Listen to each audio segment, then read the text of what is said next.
आ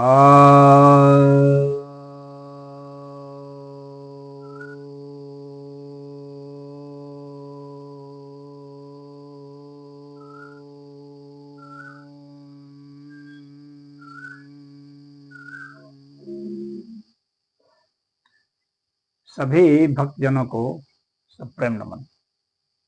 तो आज आपकी जिज्ञासा का समाधान लेकर आया हूं। एक जिज्ञासा आई है, सनातन धर्म और हिंदू धर्म में क्या अंतर है?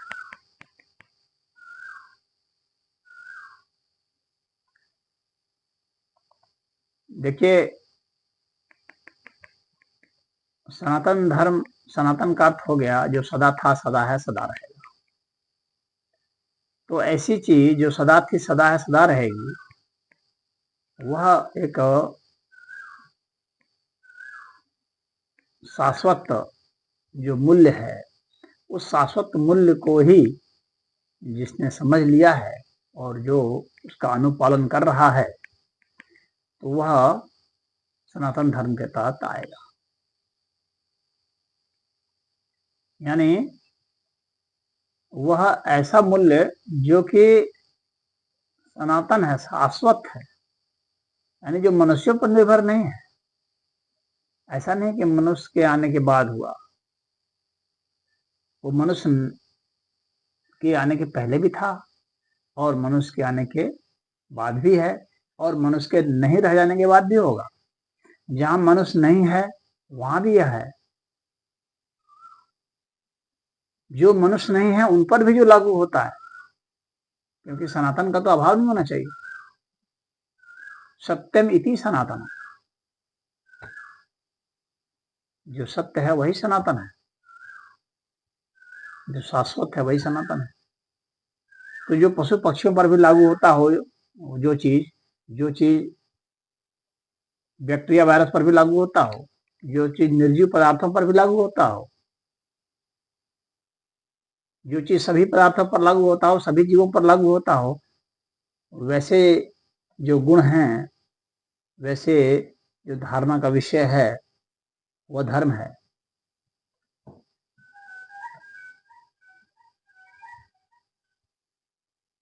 तो जो श्रेष्ठ जो गुण हैं, श्रेष्ठ कर्म हैं, श्रेष्ठ आचरण हैं और जो शाश्वत चीजें हैं, उनको जिसने धारण कर रखा है तो वह सनातन है।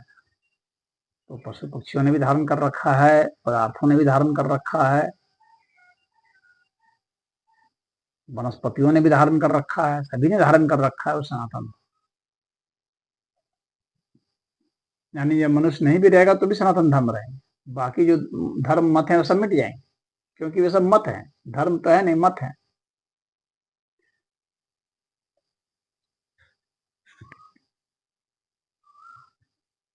तो ये सनातन धर्म है।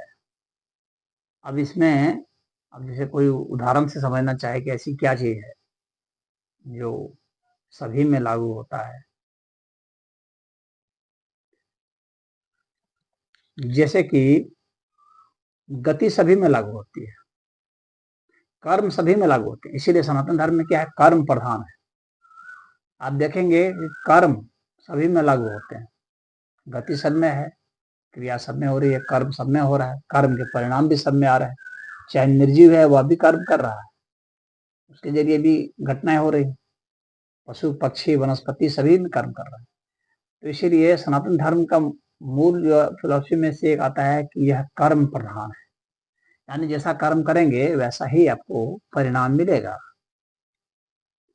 जैसा ही व्यक्ति कर्म करेगा, परिवार कर्म करेगा, समाज कर्म करेगा, ये सारे जो हैं पूरा अस्तित्व जैसा कर्म कर रहा है उसके हिसाब से यह परिणाम आ रहे हैं। करने मतलब है कि ये पूरा अस्तित्व जो है कर्म प्रधान है, कर्म के हिसाब से ही यह परिणाम देता है।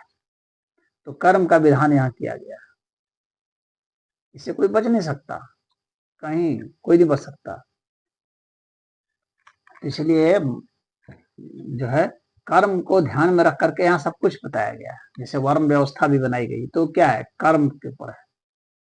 जैसे जैसे कर्म करेंगे उसके अनुसार से ही आप में गुण प्रकट होते जाएंगे। गुण कर्म विभागशः, गुण और कर्म जो है यहाँ पर दो माना गया है। तो जैसे जैसे आप कर्म करेंगे वैसे वैसे अपने गुण वैसे वैसे गुण प्रकट होते जाएंगे। सतरजतम 3 गुण माना गया है क्रिया के लिए। तो जो क्रिया है या क्रिया की स्थिरता है या उसमें रेस्ट फेज है, तो ये माना गया है। तो ये कहा गया है कि भाई ये सनातन है, प्रकृति के हर तत्व में पाया जाता है।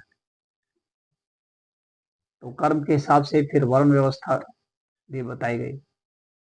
कोई अस्थाई, न कोई ब्राह्मण है, न क्षत्रिय, न वैश्य, न शूद्र है।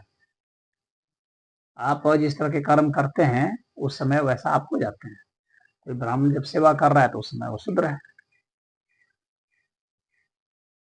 जिस समय वो गुणों का उपार्जन कर रहा है उस समय वो वैश्य है, जिस समय गुणों का वो संपादन कर रहा है इस तरह से कि किसी की भी रक्षा हो सके या दान दिया जा सके या कोई तप किया जा सके, उसमें वह क्षत्रिय है। तो उसी तरह से ब्राह्मण है, सम दम तप ये सब जो है वह ब्राह्मण के गुण है। ज्ञान विज्ञान उसमें खोजना ये ब्राह्मण का गुण है। और शौर्य जो है, वीरता जो है, ये सब जो है क्षत्रिय का है। तो इस तरह से वर्ण व्यवस्था भी हो गया, फिर कर्म के आधार पर आधारित हो गया। तो इसलिए यहाँ पर फिलॉसफी बनी कि आप जो है, ऐसा नहीं है कि आप कुछ भी कर देंगे तो आपको परिणाम कुछ आ जाएगा, ऐसे नहीं, आपको कर्म के अनुसार से ही परिणाम आएंगे, फिर उसके अनुसार से ही आप जन्म पाएंगे। तो इस तरह से सिद्धांत हुआ। और फिर हुआ कि भाई आप जो है कभी भी नहीं अस्थायी रूप से न जन्मते हैं, न अस्थायी रूप से आप मरते हैं, क्योंकि यह शाश्वत है। जन्मना मरने का कर्म जो है ये शाश्वत है, ये कभी खत्म नहीं होता, कभी शुरू नहीं हुआ था।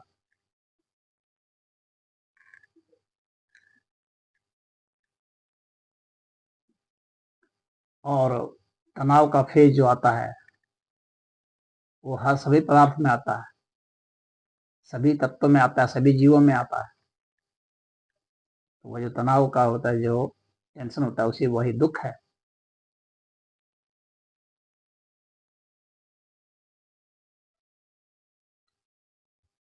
तो फिर उस दुख का निदान जो है वो बताया गया है। तो वो सब सनातन धर्म के तहत आते हैं। ये मैं उदाहरण दिया, अंत बहुत लंबा चौड़ा हो जाएगा, सिर्फ अंतर ही आपको समझाना था, इसलिए मैंने दृष्टांत दे दिया। और हिंदू धर्म जो है, हिंदू धर्म के तहत जो है सनातन धर्म तो आएगा ही आएगा। साथ ही साथ क्योंकि हिंदू जो है भौगोलिक शब्दावली है, सिंधु से ही इसका संबंध है।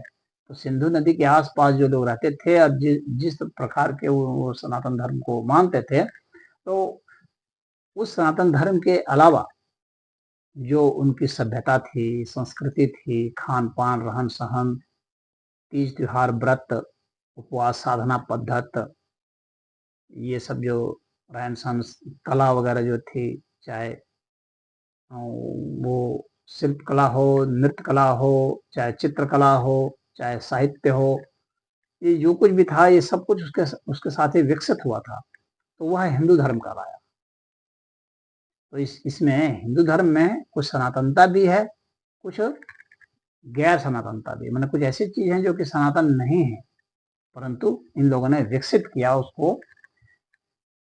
तो वे जो है वो सब मिला करके हिंदू धर्म हो गया। यानी इसमें रीति रिवाज वगैरह, शादी ब्याह का भी प्रसंग है, संस्कार हैं जितने 16 संस्कार बताए गए, नामकरण संस्कार है, चूड़ामणि संस्कार है, बहुत सारे संस्कार हो गए हैं, उपनयन संस्कार हो गया, हाँ, विद्या आरंभ संस्कार हो गया, विवाह संस्कार हो गया, जात कर्म संस्कार, बहुत सारे संस्कार हो गए। तो ये चाहे मरने का संस्कार हो गया, तो सब एक विदित हुआ। तो ये हिंदू धर्म के तहत आएगा। ये सब चीजें जो है ये सनातन धर्म के तहत नहीं आएंगी, ये सब हिंदू धर्म के तहत आएंगे। क्योंकि नामकरण करना और जो विवाह करना ये सनातन नहीं है, विवाह सनातन नहीं है, ये हिंदू धर्म में है, सनातन धर्म में नहीं आएगा। सनातन धर्म में तो वही चीजें आएंगी जो कि सभी में शामिल हैं, सभी जीवों, सभी प्राणियों में जो चीज शामिल है वो सनातन में आएंगी। लेकिन हिंदू धर्म में सब विवाह पद्धति जो है, चाहे माता पिता के प्रति कैसा आचरण करना चाहिए, कैसा व्यवहार करना चाहिए, गुरु के प्रति कैसा व्यवहार करना चाहिए, समाज में कैसा व्यवहार करना चाहिए, पड़ोसियों के साथ कैसा व्यवहार करना चाहिए, अन्य प्राणियों के साथ कैसा व्यवहार करना चाहिए, ये सब जो है हिंदू धर्म के तहत आएगा।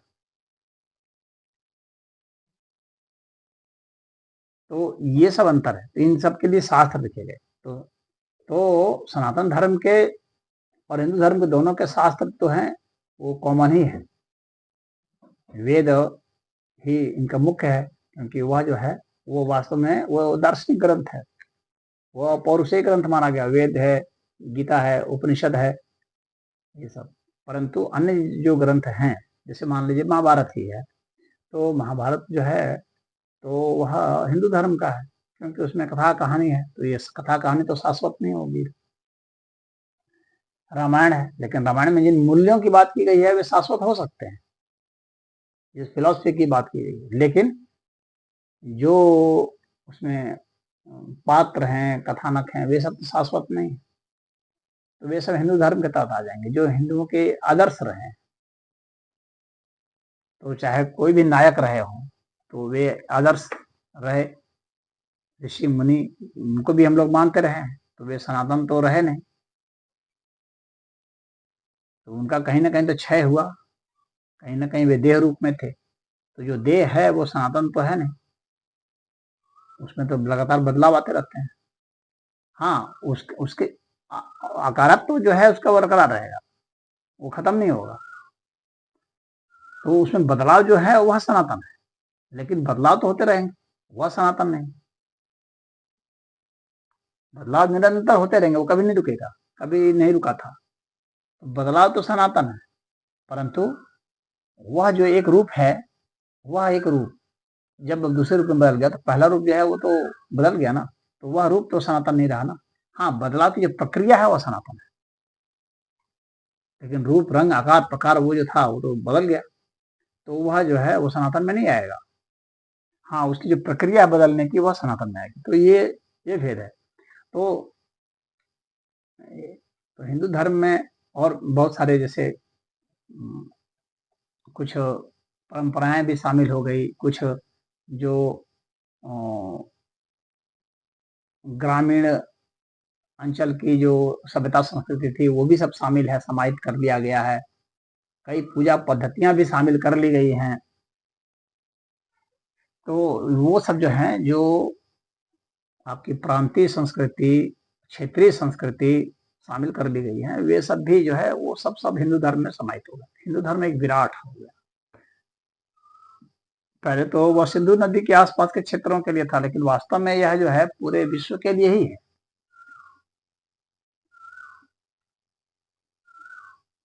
तो मतलब यहाँ पर इसका उदय हुआ, प्रचार प्रसार हुआ, लेकिन है तो पूरे विश्व के लिए। तो ये दोनों में अंतर है। बाकी सनातन धर्म में सदैव सत्य का महत्व रहेगा। हिंदू धर्म में तो मान लीजिए कि कुछ जो है अंधविश्वास भी साथ साथ चल रहा है, कुछ गलत परंपराएं भी साथ साथ झूठ हुई जा रही हैं, उदय हो रही हैं, अस्त हो रही हैं, आ रहे हैं, जा रहे हैं। तो ये सब परंपराओं का भी सिलसिला चलेगा। सनातन धर्म में ऐसी कोई परंपरा नहीं होगी। सनातन धर्म में तो वह चीज जो सदैव थी, सदैव है और सदैव रहेगी, वही चीज शामिल होगी।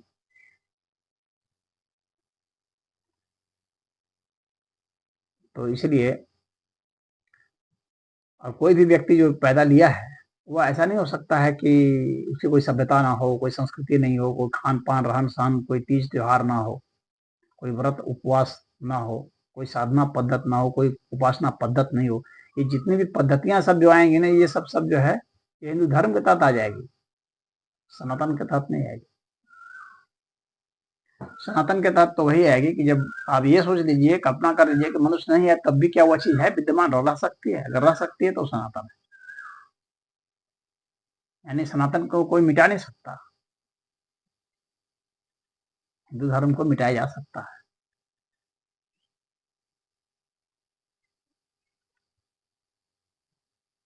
तो मुझे उम्मीद है आप समझ गए होंगे इनके अंतरों को। हरि ओम।